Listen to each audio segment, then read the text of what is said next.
શું એક નાનકડી કીડીની કિંમત હીરા ઝવેરાત જેટલી હોઈ શકે? એરપોર્ટ પર સુટકેસમાંથી સોનું નહીં પણ જીવતી કીડીઓ મળી. શું છે આ કીડીઓનું રહસ્ય? અત્યાર સુધી ડ્રગ્સ અને હીરા પકડાતા હતા, પણ એરપોર્ટ પરથી જીવતી કીડીઓ પકડાતા તપાસ એજન્સીઓ કેમ સ્તબ્ધ થઈ ગઈ? નમસ્કાર દર્શક મિત્રો, ધ લોકસત્તા શોમાં આપનું સ્વાગત છે. શું એક નાનકડી કીડીની કિંમત હીરા ઝવેરાત જેટલી હોઈ શકે? એરપોર્ટ પર સુટકેસમાંથી સોનું નહીં પણ જીવતી કીડીઓ મળી. શું છે આ કીડીઓનું રહસ્ય? અત્યાર સુધી ડ્રગ્સ અને હીરા પકડાતા હતા, પણ એરપોર્ટ પરથી જીવતી કીડીઓ પકડાતા તપાસ એજન્સીઓ કેમ સ્તબ્ધ થઈ ગઈ? સામાન્ય રીતે જ્યારે આપણે દાણચોરી કે તસ્કરીની વાત સાંભળીએ છીએ, ત્યારે મનમાં સોનું, ડ્રગ્સ અથવા હીરા ઝવેરાતનો વિચાર આવે છે. પરંતુ તાજેતરમાં કેન્યાના એરપોર્ટ પર જે પકડાયું છે, તેણે આખા વિશ્વની તપાસ એજન્સીઓને સ્તબ્ધ કરી દીધી છે. કોઈ કલ્પના પણ ન કરી શકે કે માત્ર થોડાક સેન્ટીમીટરની કીડીઓ માટે આંતરરાષ્ટ્રીય સ્તરે આટલું મોટું રેકેટ ચાલતું હશે.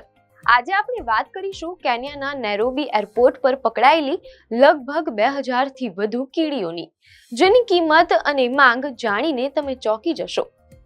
મીડિયા અહેવાલોમાં જાણવા મળેલ છે કે ઘટનાની શરૂઆત કેન્યાની રાજધાની નેરોબીના જોમો કેન્યાટા આંતરરાષ્ટ્રીય એરપોર્ટ પરથી થાય છે.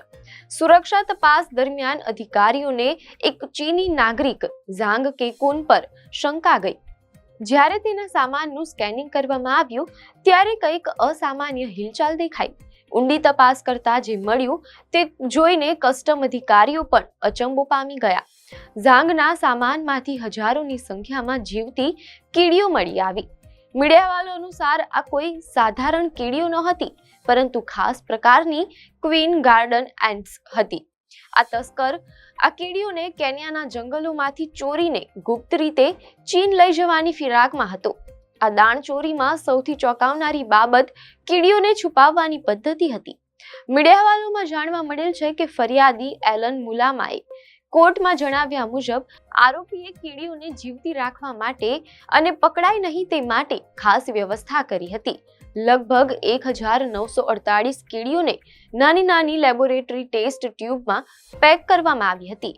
આટલું જ નહીં, બીજી 300 જેટલી જીવંત કીડીઓને ટોયલેટ પેપરના રોલ્સમાં અત્યંત સાવચેતીપૂર્વક છુપાવવામાં આવી હતી. હવે પ્રશ્ન એ થાય કે આ કીડીઓ કઈ છે?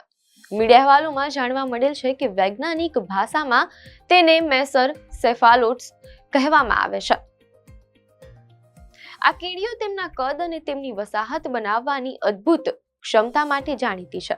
ખાસ કરીને આ પ્રજાતિની રાણી કીડી ક્વીન એન્ટ સૌથી વધુ માંગમાં હોય છે. યુરોપ અને એશિયાના દેશોમાં આ કીડીઓનું ક્રેઝ વધ્યું છે, જ્યાં લોકો તેને એક અનોખા પાલતુ જંતુ તરીકે પાળવાનો શોખ ધરાવે છે. મીડિયા અહેવાલો અનુસાર પકડાયેલો ઝાંગ કેકુન આ નેટવર્કનો મુખ્ય સૂત્રધાર હોવાનું મનાય છે. ગયા વર્ષે પણ કેન્યામાં કીડીઓની તસ્કરી કરતા 2 બેલ્જિયન, એક વિયેતનામી અને એક કેન્યન નાગરિક પકડાયા હતા. કેન્યા વાઇલ્ડલાઇફ સર્વિસ KWS આ મામલાને અત્યંત ગંભીરતાથી લઈ રહી છે. નિષ્ણાંતોના મતે આ કીડીઓ ઇકોસિસ્ટમ માટે એન્જિનિયર સમાન છે.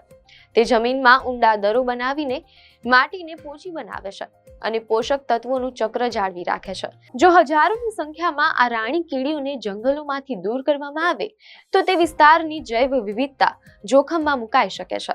આ જ કારણ છે કે આંતરરાષ્ટ્રીય જૈવ વિવિધતા સંધિઓ હેઠળ આ જંતુઓને સંરક્ષણ આપવામાં આવ્યું છે અને તેમના વેપાર પર કડક પ્રતિબંધ છે, તેમ અહેવાલોમાં જાણવા મળેલ છે.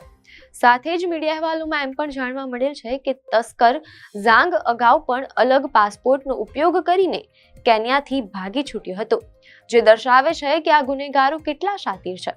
કેન્યાની અદાલતો હવે વન્યજીવ અપરાધો સામે કડક વલણ અપનાવી રહી છે. ગયા વર્ષે પકડાયેલા તસ્કરોને 1 વર્ષની જેલ અથવા $7,700 અમેરિકન ડોલરનો જંગી દંડ ફટકારવામાં આવ્યો હતો. અહેવાલો મુજબ આ વખતે પણ ફરિયાદી પક્ષે ઝાંગના મોબાઈલ અને કોમ્પ્યુટરની ફોરેન્સિક તપાસ કરવાની માંગ કરી છે, જેથી આ આખા ગેરકાયદેસર વેપારના મૂળ સુધી પહોંચી શકાય. મીડિયા અહેવાલોમાં જાણવા મળેલ છે કે કેન્યાના જળ સંસાધન વિભાગના અધિકારી ડંકન જુમાના જણાવ્યા મુજબ આગામી દિવસોમાં આ કેસમાં વધુ ધરપકડ થવાની શક્યતા છે. અત્યાર સુધી આપણે સિંહ કે હાથી જેવા મોટા પ્રાણીના શિકાર વિશે સાંભળતા હતા, પરંતુ આ કીડીઓની દાણચોરીનો કિસ્સો સાબિત કરે છે કે હવે ગુનેગારોની નજર નાનામાં નાના જીવ પર પણ છે. કેન્યા વાઇલ્ડલાઇફ સર્વિસે KWSએ ગયા વર્ષના નિર્ણયને ઐતિહાસિક ગણાવ્યો હતો. વન્યજીવ પ્રેમીઓ માટે આ એક જાગૃતિનો સંદેશ છે કે પ્રકૃતિમાં દરેક જીવનું મહત્વ છે, પછી ભલે તે એક નાનકડી કીડી કેમ ન હોય.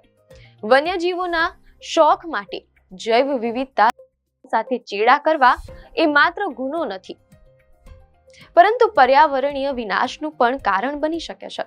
પરંતુ આ ઘટનાએ સાબિત કરી દીધું છે કે પર્યાવરણની સુરક્ષા માત્ર મોટા પ્રાણીઓ પૂરતી મર્યાદિત નથી.